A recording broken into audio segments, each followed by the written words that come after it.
Un adolescent noir sans abri aide un inconnu et découvre que c'est son père perdu depuis longtemps. Une bruine froide tombait sur la ville de Shadewell, ses rues illuminées de néons glissant sous la pluie qui déformait leur éclat nocturne. Les passants, en tenue de travail ou en manteaux épais, se pressaient, ouvrant et refermant leurs parapluies pour entrer et sortir des boutiques. Peu prêtaient attention à ceux qui traînaient en périphérie, ces silhouettes recroquevillées dans les embrasures de portes, emmitouflées dans des couvertures contre le froid mordant. Dans une ruelle calme, à quelques pas d'une artère animée, Aaron Jeffries, 16 ans, vêtu d'un sweat à capuche usée et d'un jean effiloché, s'abritait sous un auvent déchiré qui peinait à le protéger de la pluie. Au-dessus de lui, une grande enseigne dont la moitié des lettres manquaient, annonçait autrefois une épicerie qui avait fermé des mois plus tôt. Une lampe cassée vacillait au-dessus de sa tête, projetant des ombres tremblantes sur le trottoir humide. Malgré les environs lugubres, le regard d'Aaron était déterminé, sa posture résolue. Il vivait dans ces rues depuis des années, survivant grâce à son ingéniosité et à des miettes de générosité. Chaque jour ramenait les mêmes questions. Où vais-je dormir ce soir? Comment vais-je trouver mon prochain repas? La richesse et le faste de la ville, à quelques pâtés de maison à peine, semblaient appartenir à un autre monde. Ce soir-là, tandis qu'un vent bruyineux transperçait son sweat, Aaron remarqua un homme titubant près d'un lampadaire vacillant. L'étranger, vêtu d'un blazer trempé et d'un pantalon de costume, tenait une mallette coûteuse. Son allure affaissée et ses mouvements épuisés éveillèrent quelque chose dans le cœur d'Aaron. Il reconnaissait ce regard défait, typique de ceux qui avaient perdu tout espoir. Aaron s'avança sous la pluie vers l'homme qui s'était effondré sur un banc rouillé et écaillé devant une boulangerie fermée. Raclant légèrement sa gorge, Aaron demanda « Vous allez bien, monsieur ?» L'homme leva les yeux, ses pupilles fatiguées reflétant le désespoir. « Je vais bien, murmura-t-il, bien que sa voix tremblante le trahisse. En s'approchant, Aaron remarqua les fils argentés dans les cheveux humides de l'homme et la rougeur gonflée autour de ses yeux. « Vous avez un endroit où aller ?» tenta Aaron. L'homme secoua légèrement la tête, évitant son regard. « Je vais m'en sortir » chuchota-t-il, bien qu'il semble incertain. Hésitant, Aaron sortit un paquet de biscuits écrasés de sa poche et le posa à côté de la mallette de l'homme. « Tenez, vous pouvez manger ça si besoin. Désolé, ce n'est pas grand-chose. » L'homme fixa les biscuits avant d'exhaler péniblement. « Vous me donnez votre propre nourriture ?» demanda-t-il, abasourdi. Aaron haussa les épaules. « C'est rien. Vous en avez besoin, on dirait. » Un silence s'étira entre eux, seulement rompu par le bruissement de la bruine. Finalement, l'homme dit « Merci, je suis Marcus. Marcus Turner. Aaron », répondit simplement le jeune homme.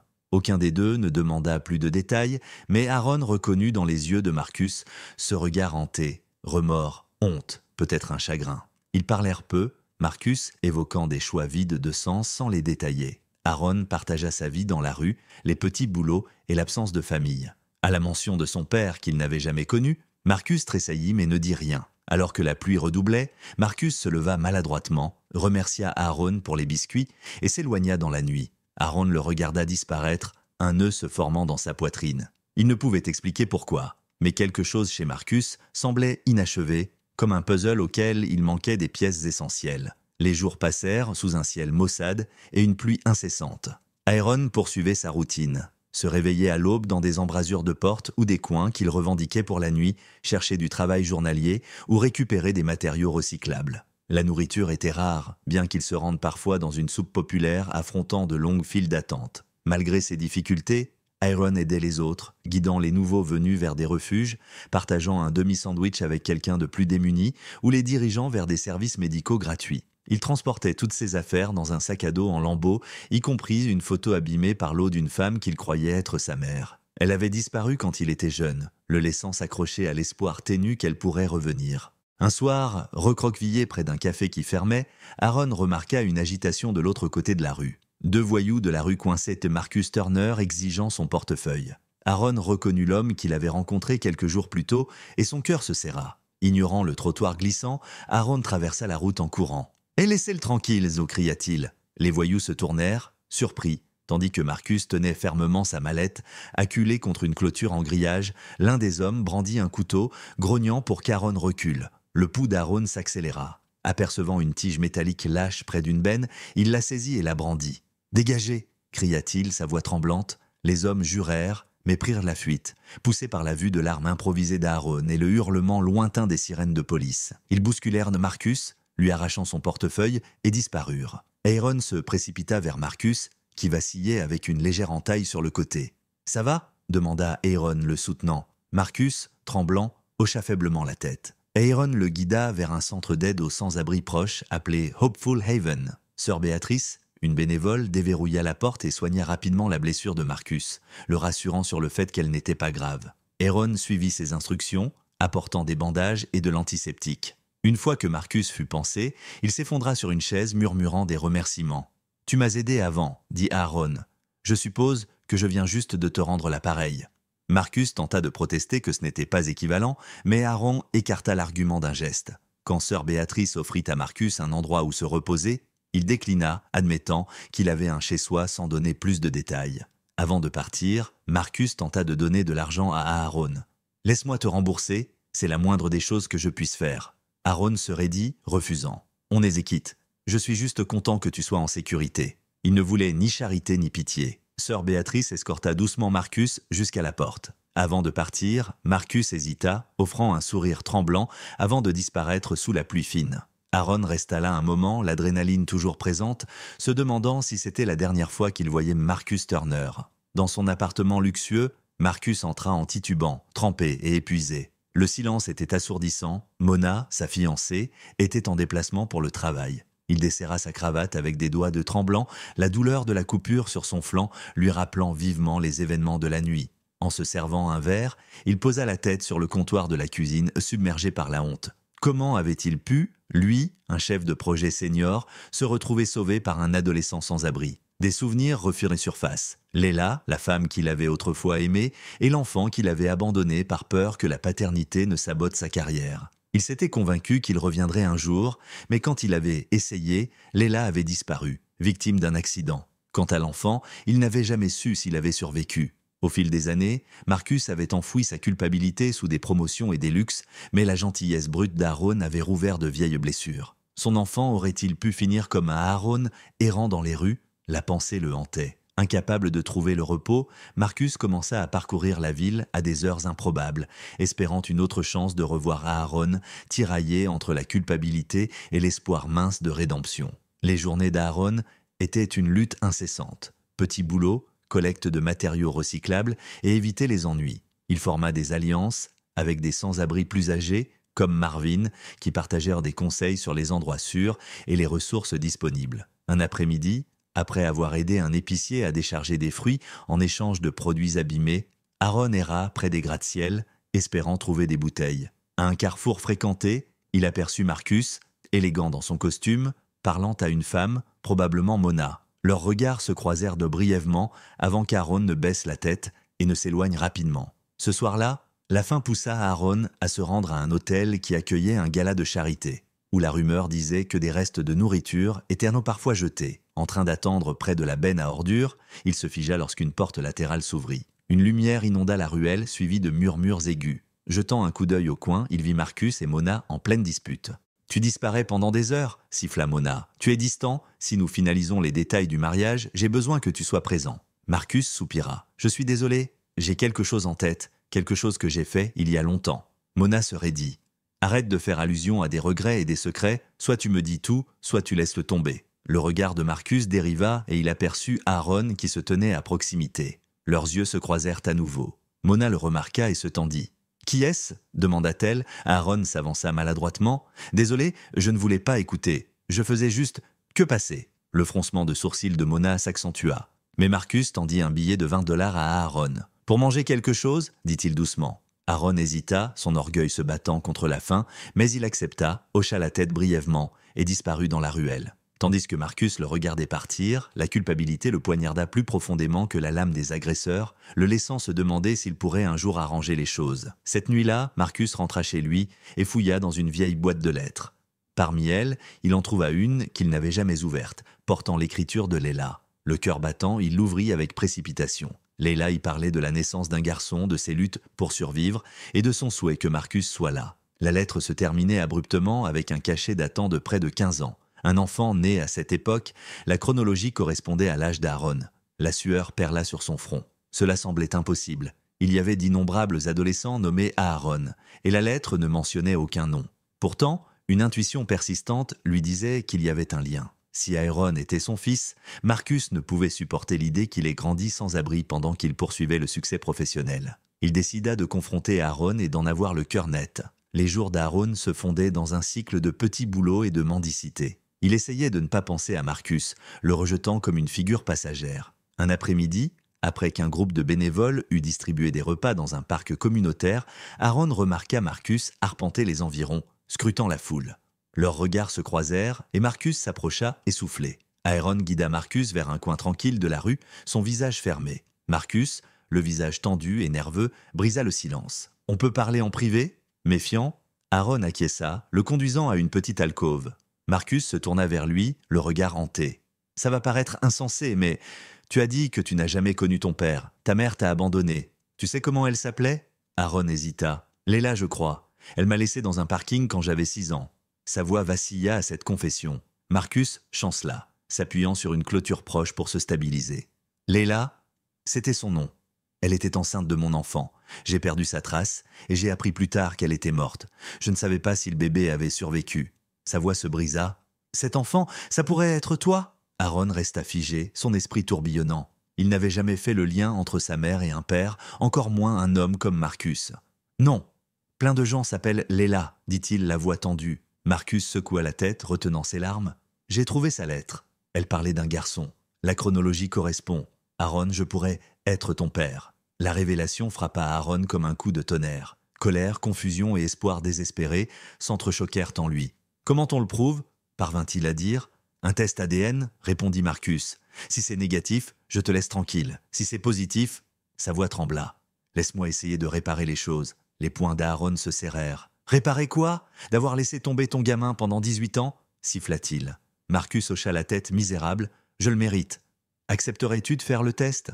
Une part d'Aaron voulait refuser, se protéger d'une déception. Mais le désir de connexion était trop fort. « D'accord, » cracha-t-il. « Demain, clinique sur la 12e rue, midi. » Un éclair de soulagement traversa le visage de Marcus. « Merci, » murmura-t-il. Aaron tourna les talons et s'enfuit, le cœur battant. Il s'attendait à une blague cruelle, mais une lueur d'espoir persistait. À la clinique, Aaron et Marcus fournirent des échantillons pour un test ADN. L'infirmière leur expliqua que les résultats arriveraient dans quelques jours. Aaron resta presque silencieux, refusant l'offre de Marcus de le ramener en voiture. Les 2 jours suivants furent une torture pour Aaron, tiraillé entre l'espoir, la colère et la peur. De son côté, Marcus, tout aussi agité, ignora les appels du travail et les messages de Mona suspendus à l'attente des résultats. Quand la notification arriva enfin, Marcus ouvrit le portail avec des mains tremblantes. Le résultat, probabilité de paternité, 99,99%.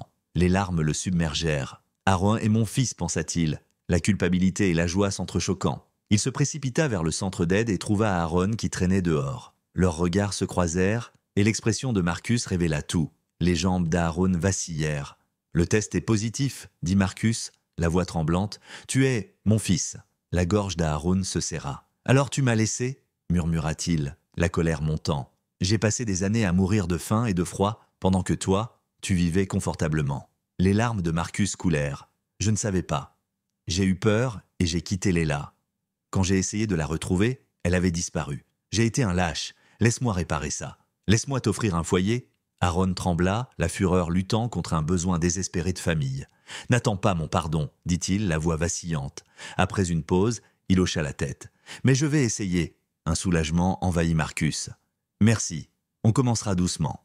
S'il te plaît, viens juste avec moi. » Aaron accepta à contre-cœur, serrant son sac à dos, alors que Marcus le conduisait à son appartement. Les lumières de la ville se fondaient en un flou, tandis que les nerfs d'Aaron se tordaient face à la rapidité du changement dans sa vie. L'appartement de Marcus, au dernier étage d'une tour étincelante, semblait irréel à Aaron, habitué aux abris sordides. Il prêta à peine attention à la visite de l'espace moderne. La chambre d'amis, avec sa literie impeccable et sa lampe, l'écrasa par sa normalité. Il s'effondra sur le matelas, se remémorant d'innombrables nuits sur le béton. Marcus apporta un repas simple, des sandwichs, de la soupe et des fruits du frais. Aaron mangea en silence, la faim prenant le dessus sur la fierté. Cette nuit-là, il resta éveillé, assailli par le doute. Et si on se dispute? Et si Mona me déteste? L'épuisement finit par le plonger dans des rêves agités. Mona revint le lendemain, son choc évident lorsque Marcus lui présenta Aaron. « Ton fils ?» répéta-t-elle. « Je ne savais pas que tu avais un enfant. » Marcus bégaya, expliquant l'arrivée récente d'Aaron. Mona le salua poliment mais garda ses distances. Les jours suivants, elle l'évita, engageant de petites conversations, mais une tension palpable s'installait. Tard dans la nuit, Aaron surprit une confrontation entre Mona et Marcus. « Pourquoi tu ne m'as rien dit ?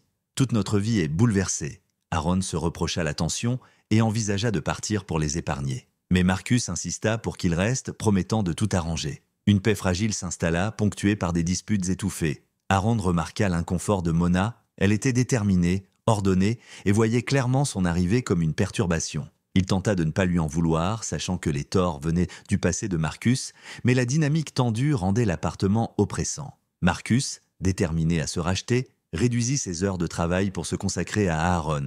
Il emmena son fils faire du shopping pour lui acheter des vêtements, insistant malgré l'inconfort d'Aaron. Ils rentrèrent avec des jeans, des chemises et des chaussures à sa taille. Au dîner, Marcus aborda l'idée de l'école. Aaron, sans éducation stable en dehors des foyers d'accueil, hésita. « Je ne sais pas si je pourrais gérer des cours normaux », avoua-t-il. Marcus l'encouragea. « On commencera par un test de niveau. Tu es intelligent. Un jour, tu pourrais même aller à l'université. » Sous ces progrès, la colère non résolue d'Aaron continuait de bouillonner. De petites disputes éclataient, comme lorsque Marcus suggérait des conseils sur l'hygiène. « Où étais-tu pendant toute ma vie ? Ne fais pas semblant de t'en soucier maintenant », rétorquait Aaron avant de claquer la porte. Plus tard, il s'excusait, Marcus assumant son absence, Aaron acceptant à contre-cœur de l'aide. Lentement, père et fils commencèrent à abattre les murs d'amertume. Un soir, Marcus retrouva une vieille Polaroid de lui et de Leila, adolescent. Il trouva Aaron fouillant dans les placards de la cuisine et lui tendit la photo. « C'est ta mère », dit-il doucement. Le cœur d'Aaron s'accéléra en voyant le sourire radieux de Leila. « Je me souviens à peine d'elle », avoua-t-il, la voix tremblante. « Elle m'a laissé dans un parking en disant qu'elle reviendrait, mais elle n'est jamais revenue. » Les larmes montèrent aux yeux de Marcus. « Si j'étais resté, peut-être que rien de tout cela ne serait arrivé. J'ai fui parce que j'avais peur d'être père. Quand j'ai essayé de la retrouver, il était trop tard. » Aaron posa la photo, partagée entre la haine de l'abandon de sa mère et le désir de se souvenir d'elle comme quelqu'un de bienveillant. Pendant un moment, ils pleurèrent Leila ensemble, leur deuil partagé, créant une proximité fragile. Marcus posa une main sur l'épaule d'Aaron. « On peut aller sur sa tombe si tu veux. » Aaron hocha la tête, incertain mais disposé. Au fil des semaines, Aaron commença à s'intégrer dans une nouvelle vie. Inscrit dans un programme de transition au lycée, il peinait sur le plan académique mais impressionnait ses enseignants par son esprit vif. Marcus jonglait entre ses responsabilités professionnelles et son rôle de père, veillant à ce qu'Aaron ait les fournitures et le soutien nécessaires. Cependant, des tensions persistaient. Peu habitué aux règles, Aaron rechignait au couvre-feu et aux tâches ménagères. Se sentant étouffé, il sortait parfois tard pour errer en ville, au grand désarroi de Marcus. Mona restait cordiale mais distante, son malaise évident. Les disputes avec Marcus concernant leur mariage reporté s'intensifièrent. « J'ai l'impression d'être spectatrice dans ma propre maison », dit-elle un soir. Déchiré entre son engagement envers Aaron et sa culpabilité pour ses erreurs passées, Marcus supplia Mona de faire preuve de patience. Aaron surprit leur dispute, se blâmant pour les tensions. Une nuit, submergé, Aaron fit son sac de voyage et sortit discrètement après minuit. Alors qu'il atteignait le hall, Marcus surgit de l'ascenseur, décoiffé et paniqué. « Aaron, ne pars pas !» implora-t-il, essoufflé. Aaron hésita, sa voix tremblante. « Toi et Mona n'arrêtez pas de vous disputer. Je gâche ta vie. » Marcus s'approcha, sa voix empreinte de sincérité. « Tu es mon fils. Ma vie est avec toi maintenant. Si Mona ne peut pas gérer ça, c'est à nous d'y faire face, pas à toi. Je t'ai abandonné une fois, je ne le referai pas. » Les larmes montèrent aux yeux d'Aaron. Lentement, il acquiesça, suivant Marcus, jusqu'à l'appartement. Pour la première fois, il se sentit important pour quelqu'un. Dans les mois qui suivirent, Aaron trouva un rythme fragile. Les matinées étaient de consacrées à l'école où il se découvrit des aptitudes surprenantes pour les mathématiques. Les après-midi étaient rythmés par des séances de tutorat et de conseils. Marcus assistait aux réunions parents-professeurs, sa fierté évidente lorsque les enseignants lui disaient qu'Aaron pouvait exceller avec un soutien continu. Pour Aaron, le concept d'un adulte qui plaidait pour lui était à la fois étranger et gratifiant. Mona, d'abord distante, commença à reconnaître les progrès d'Aaron. Elle complimenta de petites réussites, comme réussir un test ou faire du bénévolat. Un jour, elle l'emmena même acheter des chaussures de ville pour un événement scolaire, offrant des conseils vestimentaires prudents. Aaron restait méfiant, mais apprécia ses efforts, se demandant s'il pourrait former une vraie famille. Le week-end, Marcus et Aaron faisèrent du bénévolat au centre d'aide aux sans-abri où ils s'étaient rencontrés. Aaron apprit à Marcus comment trier les vêtements donnés, servir de la soupe et établir des liens avec les jeunes de la rue. Marcus regardait, impressionné, alors qu'Aaron réconfortait un garçon plus jeune, l'encourageant à persévérer. Ces moments renforçaient le lien entre le père et le fils et apportaient un sentiment de but à Marcus. Pourtant, la culpabilité et les traumatismes persistaient. Aaron se réveillait souvent d'un cauchemar où il était abandonné, tandis que Marcus passait des nuits blanches à contempler de vieilles photos de Leila. La guérison était un processus lent et complexe, mais ils l'affrontaient ensemble. Un moment clé arriva lorsque Marcus suggéra de visiter la tombe de Leila. Aaron hésita, mais finit par accepter. Par une matinée fraîche, ils se rendirent dans un petit cimetière de campagne. Agenouillé devant sa tombe, le cœur d'Aaron se serra. Il se souvenait à peine d'elle, mais ressentait intensément sa perte. Marcus se tenait à ses côtés, les larmes coulant, murmurant des excuses pour l'avoir abandonnée, elle et leur fils. Aaron traça les lettres de son nom, retenant ses larmes. « Maman, c'est moi, dit-il. J'ai grandi. J'aurais aimé qu'on ait plus de temps. » Marcus déposa un bouquet sur l'herbe. « Leila, pardonne-moi. Je fais de mon mieux pour Aaron maintenant. Il est incroyable. Si seulement nous avions été ensemble. » Bien que leur chagrin ne disparût pas, le partager renforça leur lien. Ils quittèrent le cimetière avec un sentiment renouvelé de connexion, leur relation ancrée par leur tristesse commune. La vie reprit son mélange de routine et de défis. Mona, en proie à ses incertitudes, proposa une thérapie de couple avec Marcus. Elle n'était pas opposée à Aaron, mais elle avait besoin d'être rassurée sur sa place dans leur vie. Aaron, entendant leur dispute, craignait qu'un futur mariage ne le mette à l'écart. Marcus le rassura, expliquant que la communication ouverte était essentielle pour un partenariat sain. Si Mona ne pouvait pas accepter pleinement Aaron, il trouverait une autre solution. La peur de l'abandon continuait de hanter Aaron. Malgré ses excellents résultats en mathématiques et son avancement de 2 niveaux scolaires, il se sentait parfois comme un étranger. Après un malentendu mineur avec Mona, il fit ses bagages, prêt à partir. Mais un message d'un ami d'école lui rappela que fuir ne résoudrait rien. Peu à peu, il apprit à affronter les conflits au lieu de les fuir. La saison des fêtes apporta à la fois joie et tension. Marcus proposa d'organiser un petit dîner de Thanksgiving, invitant les parents de Mona et quelques amis. Aaron, peu habitué aux réunions familiales, était nerveux mais aida aux préparatifs. À l'arrivée des parents de Mona, leur curiosité polie envers Aaron était palpable. Pendant le dîner, Marcus expliqua comment il avait récemment découvert l'existence d'Aaron. La tension s'atténua au fil de la soirée avec des anecdotes et des rires partagés. La mère de Mona félicita Aaron pour sa purée de pommes de terre, lui offrant un sourire chaleureux. À la fin du dîner, Marcus se leva pour exprimer sa gratitude. La voix tremblante, il remercia pour cette seconde chance et l'opportunité de se reconnecter avec Aaron. Un silence s'installa autour de la table, suivi de quelques applaudissements discrets. Aaron déglutit difficilement, touché malgré ses doutes persistants. Après le départ des invités, il aida Marcus à faire la vaisselle dans un silence complice. Pour la première fois, Aaron ressentit un sentiment d'appartenance. Malgré ses progrès, les défis persistaient. Aaron luttait contre ses impulsions agitées. Une nuit, il erra dans la ville et retrouva d'anciennes connaissances qui lui proposèrent de l'argent facile grâce à de petits larcins. Tenté, il hésita, mais finit par s'éloigner, rentrant tard chez lui, secoué, mais résolu à ne pas saboter ses progrès. Marcus, quant à lui, faisait face à une pression croissante au travail. Les demandes d'heures supplémentaires entraient en conflit avec son engagement envers Aaron.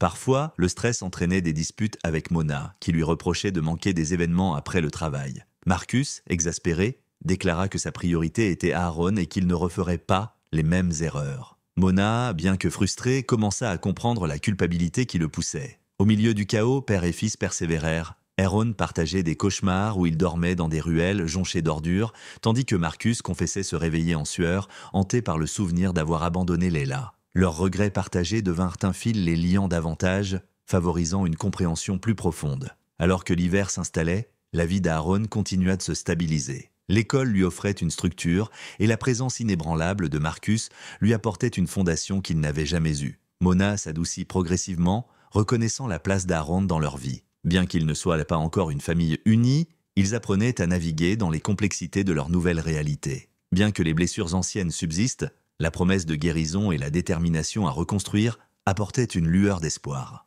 Père et fils, désormais plus étrangers, forgeaient un lien fragile mais croissant, déterminés à aller de l'avant ensemble. Au début du printemps, les progrès d'Aaron à l'école s'envolèrent. Il rattrapa son retard au point de suivre un programme régulier de seconde, excellent en mathématiques. Lors d'une foire scientifique, le projet de robotique de son équipe reçut des éloges, un accomplissement qu'Aaron n'aurait jamais imaginé lorsqu'il cherchait de quoi manger. Marcus était présent, prenant des photos avec un sourire fier, et Aaron ressentit secrètement une joie d'avoir quelqu'un pour l'encourager. Un week-end, ils firent une excursion d'une journée à la côte, juste père et fils. En se promenant sur le sable, ils discutèrent de tout, préférences alimentaires, rêves de faire du surf et regrets passés. Pendant quelques heures, les pressions de la ville et la douleur persistante disparurent. Sur le chemin du retour, Aaron trouva le courage de dire « Papa », utilisant le mot naturellement pour la première fois, « merci de ne pas avoir abandonné ». Marcus, retenant ses larmes, répondit « Je ne t'abandonnerai plus jamais ». Ce n'était pas juste une promesse, c'était un serment. Cependant, la guérison resta un processus continu. Mona avoua se sentir comme une étrangère, ses parents questionnant si épouser Marcus était sage compte tenu de ses responsabilités parentales soudaines. Après des disputes tendues, Marcus repoussa le mariage, donnant la priorité à Aaron. En entendant cela, Aaron proposa de partir pour éviter de causer davantage de division, ce qui mit Marcus en colère. « L'amour signifie s'adapter, dit-il fermement. Tu es mon fils.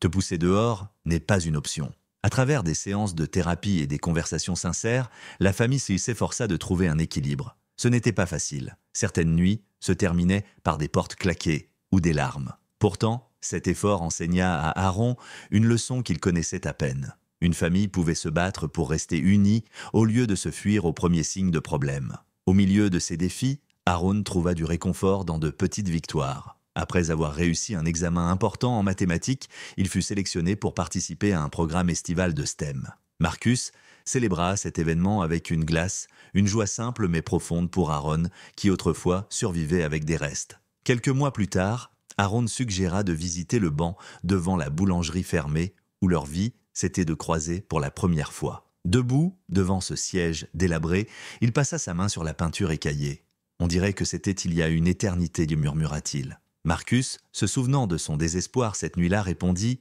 « Tu étais un meilleur homme que moi. Tu n'avais rien, et pourtant tu l'as partagé. » Aaron haussa les épaules, ses joues s'échauffant. « Je suppose qu'on avait tous les deux besoin de quelque chose qu'on ne savait pas demander. » Ils s'assirent en silence, enveloppés par le bourdonnement de la ville, laissant le moment les imprégner. Bien que les cicatrices demeuraient, Aaron se réveillait encore de cauchemars et Marcus fixait souvent avec émotion les photos de Leila. Ils avaient déconstruit quelque chose de fragile, mais de réel. Mona, elle aussi, en vint à voir Aaron comme une partie de la famille, reconnaissant sa résilience et son potentiel. Chaque jour, il choisissait de rester, de parler, de partager un repas et de reconstruire. Alors que les lampadaires s'allumaient, Aaron désigna la devanture délabrée. « Tu crois que cet endroit rouvrira un jour ?» « C'est possible, » répondit Marcus avec une lueur d'espoir. Les gens reconstruisent de tout le temps. S'éloignant ensemble, père et fils s'engagèrent dans la ville animée, côte à côte, portant leurs cicatrices mais n'étant plus seuls. Ils s'étaient se trouver sous la pluie et avaient forgé un lien déterminé à le porter dans l'avenir.